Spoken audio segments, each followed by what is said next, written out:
Hi, I'm going to talk about warning signs that can be linked to cancer and what to do first if you notice them. This is not a diagnosis. Most of these symptoms are caused by non-cancer problems like infections, stress, hormone changes, or inflammation. But cancer is one of the reasons we take certain symptoms seriously, especially when they are new, unexplained, or persistent. If you have an emergency symptom right now, trouble breathing, chest pain, fainting, sudden weakness on one side, confusion, or heavy bleeding, here is the simplest rule I want you to remember. Cancer warning signs are often about change and persistence. A symptom matters more when it is new for you, not explained, and doesn't go away, usually for 2 to 3 weeks. One symptom can be nothing, but several warning signs together deserve faster evaluation. First, there are symptoms that can happen anywhere in the body. These are not specific to cancer, but they are common reasons doctors investigate.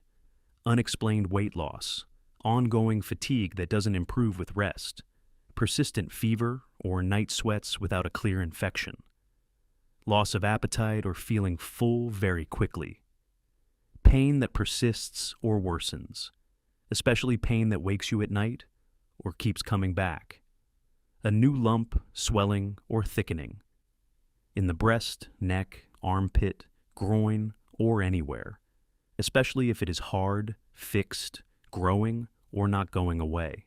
Swollen lymph nodes that stay enlarged beyond 2 to 3 weeks. If you recognize one of these, don't panic, but do take it seriously enough to get assessed. Next, bleeding and things that don't heal. Unexplained bleeding always deserves medical attention. Blood in the stool or black tar-like stool, blood in the urine, coughing up blood, vomiting blood, bleeding between periods or after menopause, unusual bruising that appears easily. Also important, a sore that doesn't heal, mouth ulcers that last longer than 2 to 3 weeks, skin changes, especially a mole that changes shape, color, size, or starts bleeding or crusting. Now I'll go by body system because it's easier to remember. Breast or chest, a new lump or thickening, skin dimpling, nipple changes or discharge, especially bloody, one breast changing size or shape. Lungs, a cough lasting longer than 3 weeks, a cough that changes, shortness of breath, or wheezing with no clear reason. Chest pain with breathing, repeated chest infections.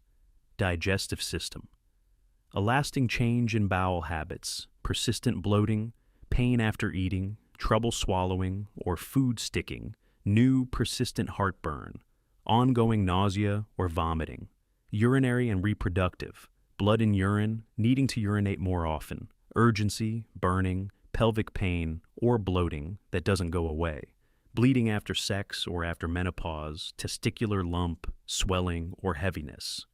Brain and nerves, new severe headaches, especially with vomiting, new seizures, new weakness, numbness, speech problems, or vision changes.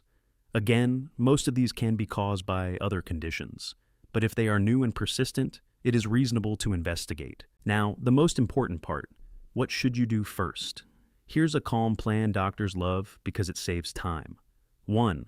Write it down. When did it start? How often? What makes it better or worse? If it's a skin change, take a photo once a week in the same lighting. 2. Book an appointment with a primary care doctor soon. If there is bleeding, a new lump, or significant unexplained weight loss, treat it as urgent. 3. Describe the symptom clearly in one sentence. What changed when it started, and what is worrying you? 4. Ask the key question. What are we trying to rule out, and what test is next? Common next steps are blood tests, urine or stool tests, imaging like ultrasound or X-ray, or a referral to a specialist. 5. If you're due for screening, do it. Cervical screening, breast screening, colon screening, or skin checks, depending on age and risk. 6. Know when to go immediately. Heavy bleeding, severe shortness of breath, chest pain, fainting, or sudden neurologic symptoms are emergency situations. 7. If symptoms persist after reassurance, return. It's not overreacting. Persistence is a medical fact, not a personality flaw.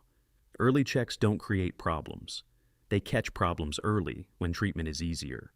If this video made you think about a symptom you've been ignoring, don't scare yourself. Just take a smart next step.